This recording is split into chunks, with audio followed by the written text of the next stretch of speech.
The story of Simon Bar Kokhba cannot be understood without first grasping the messianic hope that fueled his rise. For centuries, the Jewish people lived with a burning expectation of a coming Redeemer, a Messiah who would overthrow oppressors, restore Israel's sovereignty, and re-establish the throne of David.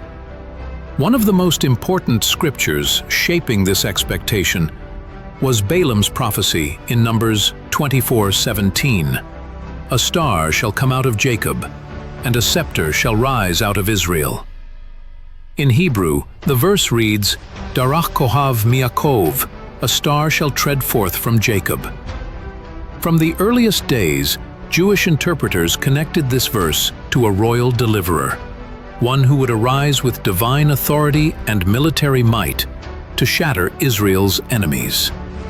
By the 2nd century, under the heavy boot of Rome, this prophecy was not merely a theological curiosity, it was the lifeline of hope for a crushed nation. It was in this context that Simon Bar Kokhba, a strong and charismatic leader, appeared on the stage. His leadership, bravery, and fierce dedication to Jewish independence caused Rabbi Akiva, one of the most revered rabbis in Jewish history, to rename him Bar Kokhba, son of the star. Akiva openly declared that this man was the Messiah foretold in Balaam's prophecy, the long-awaited Redeemer who would finally restore Israel. But history would prove that this messianic hope, when misdirected, could bring not salvation but devastation. 2. The Roman yoke and the seeds of revolt. To understand why so many rallied behind Bar Kokhba, we must look at the unbearable weight of Roman oppression. By the year 132 CE, Judea was a province broken and humiliated.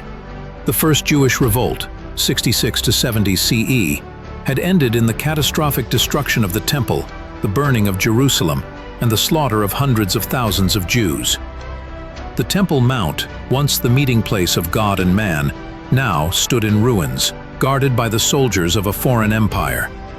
Rome, however, did not stop with military conquest. Under Emperor Hadrian, policies were introduced that struck at the very core of Jewish identity. Circumcision banned. This was not simply a medical matter.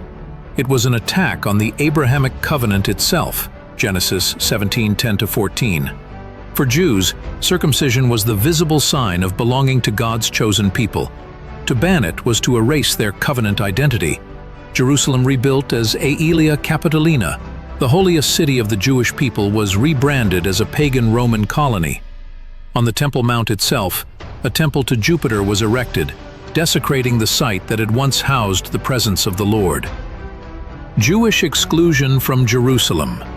Jews were forbidden to enter the city under penalty of death. To be cut off from Zion was to be cut off from the heartbeat of Jewish faith. Pagan colonization. Roman veterans were settled in Judea, while Jewish lands were confiscated. Idolatry enforced. Sacred spaces were defiled by statues and sacrifices to pagan gods.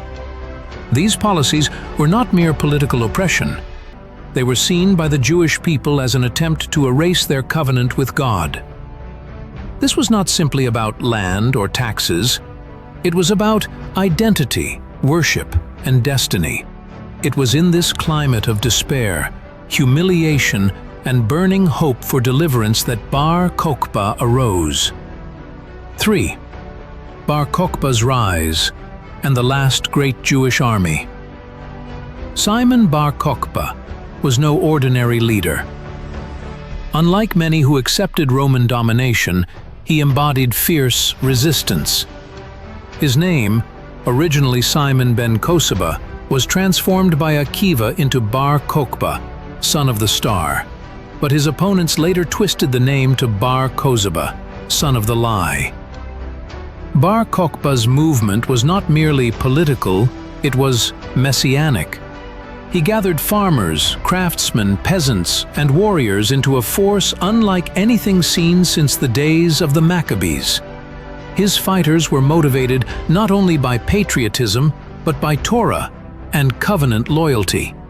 Historical accounts, such as those of Cassius Dio and later rabbinic writings, suggest His army may have numbered 200,000, 400,000 fighters. While ancient sources often exaggerate, there is no doubt that his force was vast by the standards of the time. Discipline was strict. Bar Kokhba demanded purity, loyalty, and strength. According to some traditions, recruits were tested under brutal conditions to prove their endurance. Guerrilla tactics were used, hideouts in caves, surprise attacks, and fortified strongholds gave his forces an edge against Rome's legions. Coins were minted in his name. Bar Kokhba issued silver coins, striking over Roman currency with Hebrew inscriptions such as, "For the freedom of Jerusalem, Laharot Yerushalayim, Year 1 of the redemption of Israel." This was more than rebellion. It was a declaration of sovereignty. Bar Kokhba was not just fighting Rome. He was re-establishing a Jewish state, complete with its own government, currency, and religious life. For a time, it seemed as though the prophecy of Numbers 24:17 was coming true before their very eyes. 4. The war against Rome, 132 to 135 CE. The revolt began in 132 CE, and at first, the Jews experienced stunning success. Entire Roman garrisons were destroyed.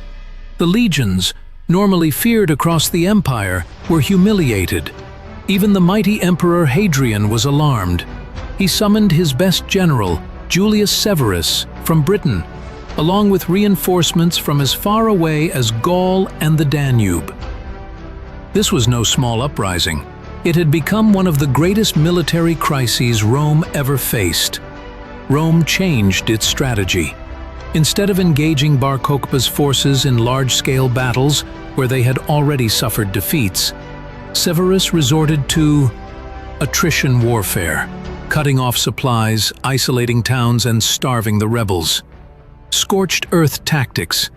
Villages were burned, crops destroyed, and populations massacred. Siege warfare. Strongholds were surrounded, one by one, until they fell.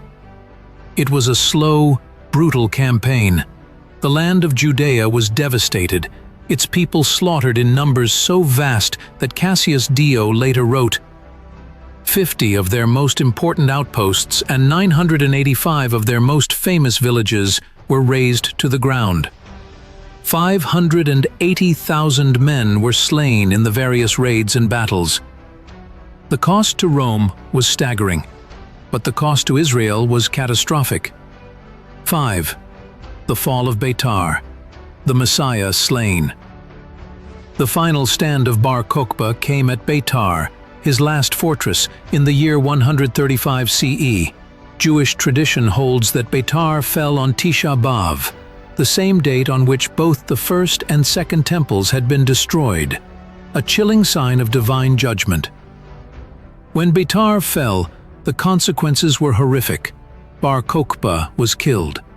Some accounts say he was slain by Roman forces, others that he was betrayed. Either way, the Messiah of Israel lay dead.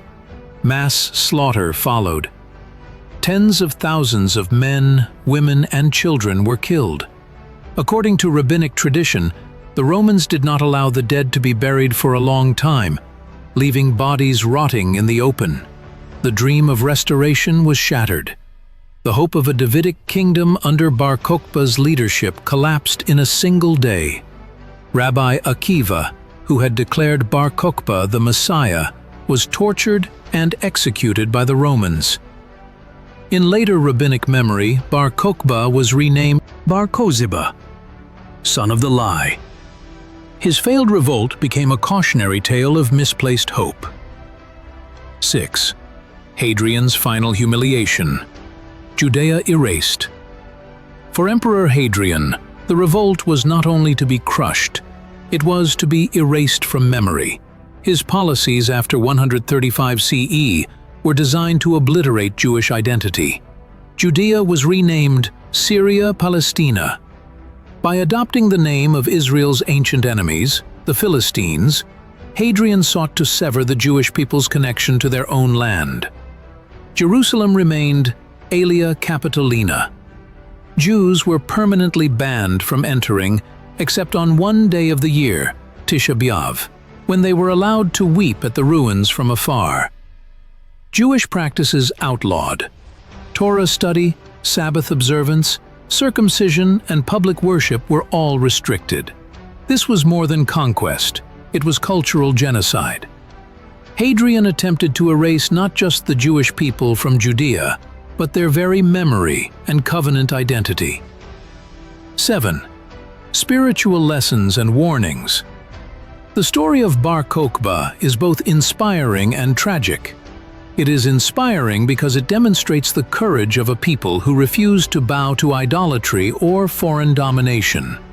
It shows the fire of messianic hope that burned in Jewish hearts. But it is tragic because it reveals the danger of misplaced messianic hope.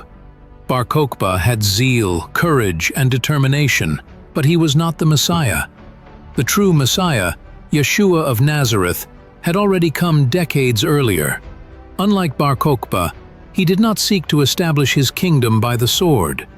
Instead, he fulfilled Zechariah's prophecy. "Behold, your king is coming to you. Righteous and having salvation is he, humble and mounted on a donkey." Zechariah 9:9. And he declared before Pilate, "My kingdom is not of this world. If it were, my servants would fight." John 18:36. When a nation rejects the true Messiah, false messiahs will arise. Yeshua himself warned, "For false Christs and false prophets will arise and perform great signs and wonders, so as to lead astray, if possible, even the elect." Matthew 24:24. The Bar Kokhba revolt is a sobering lesson. Zeal without truth leads to destruction. 8. Prophetic aftermath. Hadrian's attempt to erase Israel from history failed. Though Judea was renamed and the Jewish people scattered across the nations, the prophets had spoken of a day when God would gather his people back. "I will restore the fortunes of my people Israel. They shall rebuild the ruined cities and inhabit them, and they shall never again be uprooted from the land that I have given them, says the Lord your God." Amos 9:14-15. For nearly 1,900 years, the Jewish people wandered in exile. Yet, in the 20th century, against all odds, Israel was reborn. The name that Hadrian tried to erase has returned. The covenant that Rome tried to bury has proven indestructible. Summary and PowerPoints. Simon Bar Kokhba was hailed by Rabbi Akiva as the Messiah, fulfilling the prophecy of Numbers 24:17, but in the wrong way and wrong time. His revolt against Rome, 132 to 135 CE, shook the empire and nearly succeeded, but ultimately ended in catastrophic defeat. The fall of Beitar and the renaming of Judea to Syria Palestina led to centuries of Jewish exile. Spiritually, the revolt stands as a warning against misplaced messianic hope and a reminder that the true Messiah is Yeshua, not a political warrior. Prophetically, it points to the truth that God's covenant people can never be erased. Even after centuries of exile, Israel has been restored, just as God promised.